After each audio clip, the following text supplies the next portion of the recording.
안녕하세요. 나 혼자 부동산 나온부입니다. 저희 첫 영상에 많은 분들이 카카오 채널로 문의 정말 많이 주셨는데요.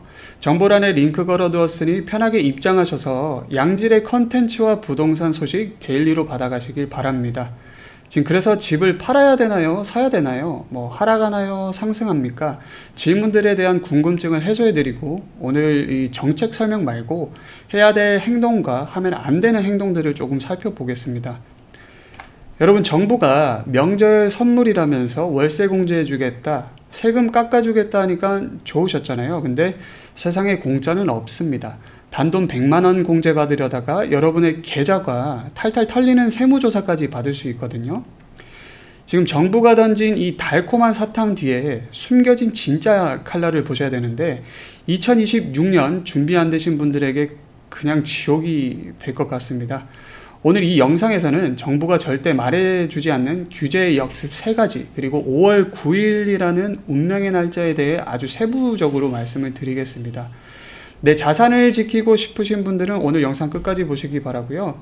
자, 먼저 사람들이 왜 속을까요?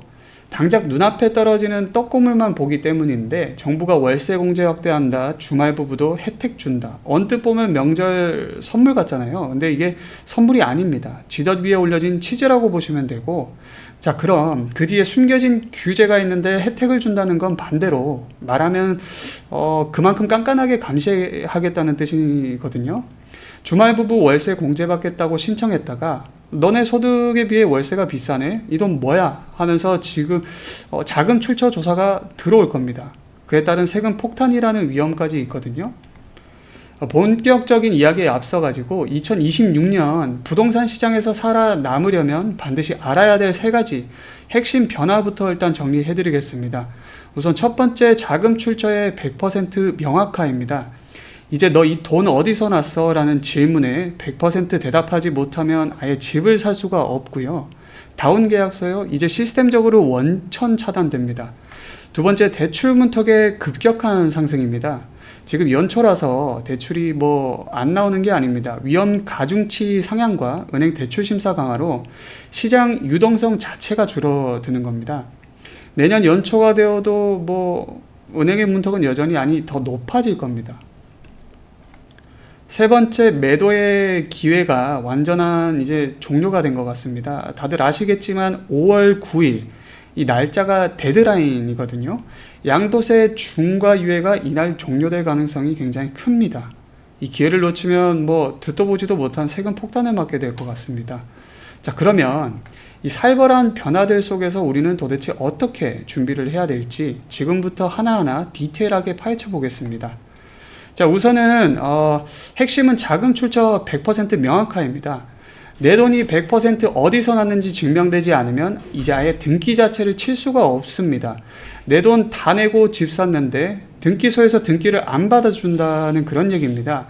여기에 예외가 없을 것 같고요. 청약 당첨되신 분들 있죠. 나는 정부가 뽑아줬으니까 괜찮겠지, 천만의 말씀입니다. 청약 당첨자도 자금 출처 증명을 이제 못하면 분양권 자체가 날아갈 겁니다. 두 번째로 무서운 건 전수조사 가능성입니다. 아까 제가 월세 공제 말씀드렸잖아요. 주말 부부라서 월세 공제 좀 받아보려다가 오히려 자금 출처 조사까지 받을 수 있습니다. 정부가 혜택을 줄 때는 그 사람의 데이터를 다 보겠다는 그런 뜻인데, 소득은 적은데 비싼 월세 주고 거주한다? 바로 세무조사 들어올 겁니다. 결국 세 번째 핵심은 모든 자금의 투명화입니다. 이제 대한민국에서 숨길 수 있는 돈은 없습니다. 요즘 현금 쓰시는 분들 거의 없잖아요. 모든 게 전산에 남습니다. 출처가 불분명한 돈으로 부동산 샀다가는 집 뺏기고 세금 폭탄 맞고 정말 큰일 날 수 있다는 거 명심하셔야 됩니다. 그럼 실무적으로 뭐가 달라지느냐? 자금 조달 계획서가 아주 세분화하게 나눠집니다. 이전에는 그냥 대출 받으면 됐다라고 하면, 이제는 대출 유형별로 어떤 금융기관인지 정확하게 적어야 되고요. 국민은행인지 신한은행인지 다 적어내라는 건데 왜 그럴까요? 국세청이 마음만 먹으면 그 금융기관에 바로 조회해서 확인할 수 있게 만드는 겁니다. 자기 자금도 마찬가지입니다. 그냥 내 돈이 아닙니다. 부동산 부동산으로 판 대금인지 뭐 주식 팔아서 번 돈인지 명확하게 밝혀야 될 거고요. 주식 판 돈이면 주식 거래 내역까지 다 털어보겠다는 그런 소리입니다. 마지막으로 다운 계약서 이거 이제 역사 속으로 사라지게 될 것 같습니다. 공인중개사의 의무가 강화되었고요. 부동산 거래 신고할 때 계약금이 입금된 증빙 자료를 제출하는 게 의무가 되었습니다. 계좌 이체 내역 없으면 신고 자체가 안 되고, 그러니 이제 중개사님한테 다운 계약서 써달라고 해봤자 시스템적으로 불가능해진다는 얘기입니다. 여러분, 이제 돈에 꼬리표가 없으면 집을 못 삽니다. 이번 이 변화를 가볍게 여기시면 안 되고요. 두 번째 내용도 정말 중요한데 바로 더 까다로워지는 대출의 문턱입니다. 구체적으로 들여다보면 은행의 위험가중치라는 게 있는데 이게 기존의 15%에서 20%로 상향 조정됩니다. 이 숫자가 뭘 의미하느냐? 은행이 여러분한테 주택담보대출을 해줄 때 은행 스스로 쌓아둬야 하는 비상금 비율을 높여야 한다는 뜻이거든요. 뭐 결론은 딱 하나입니다. 은행이 빌려줄 수 있는 돈의 총량, 즉 한도액 자체가 줄어든다는 겁니다. 은행 입장에서는 곳간이 줄어드니까 어떻게 해야 되겠습니까? 당연하게 심사를 강화할 수밖에 없습니다. 예전에는 웃으면서 해주던 대출도 이제는 돋보기 쓰고 깐깐하게 따질 수밖에 없다. 뭐 그런 환경이 된 셈이죠. 결국 시장 전체의 유동성이 마르게 될 것입니다. 대출 한도는 줄어들고 금리 혜택은 축소될 가능성이 매우 높다는 거죠. 내가 신용이 좋아도 은행에 돈이 없어서 못 빌리는 상황이 올 수 있다는 거 꼭 명심하셔야 됩니다. 여기까지 들으면 이런 생각이 드실 겁니다.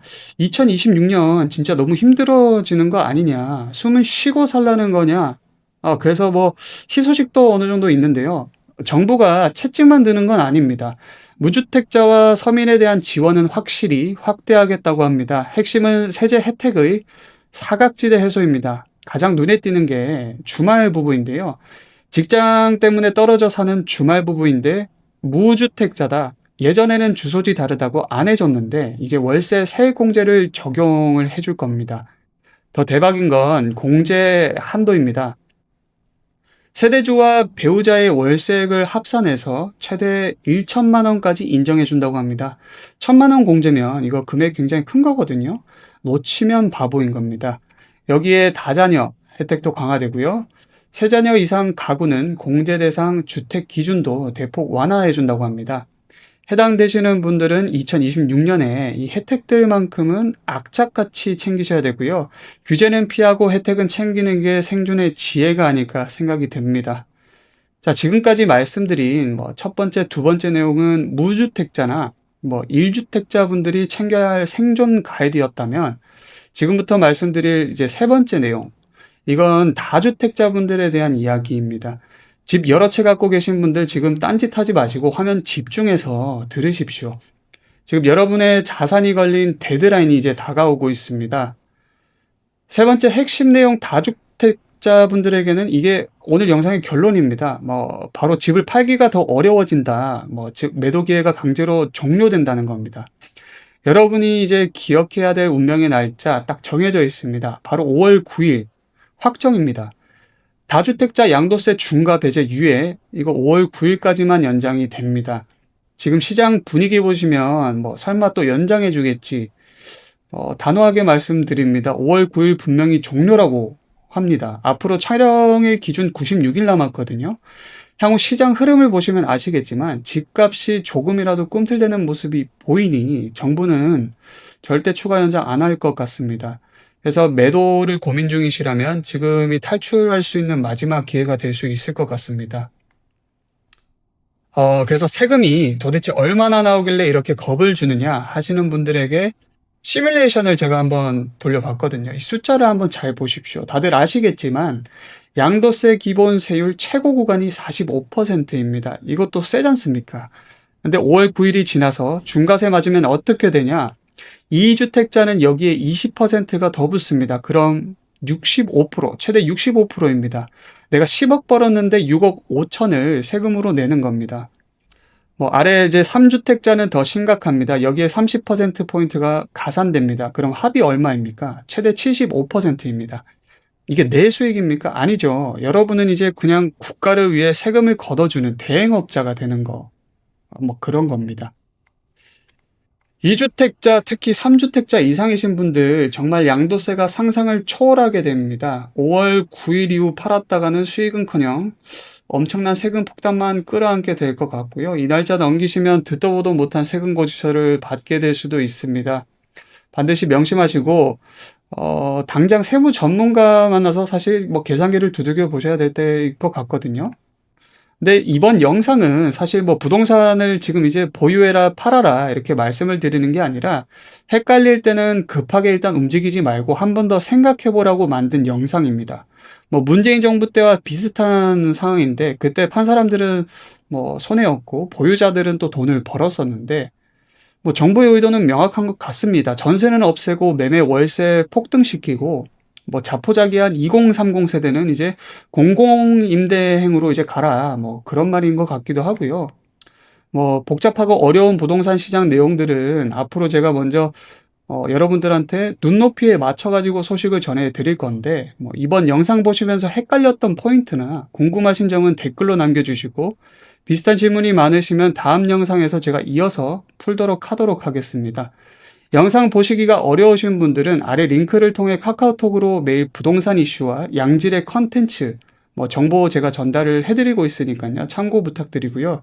정보다운 정보, 유익한 내용들 많이 업로드할 테니까 구독과 좋아요 부탁드리겠습니다. 감사합니다.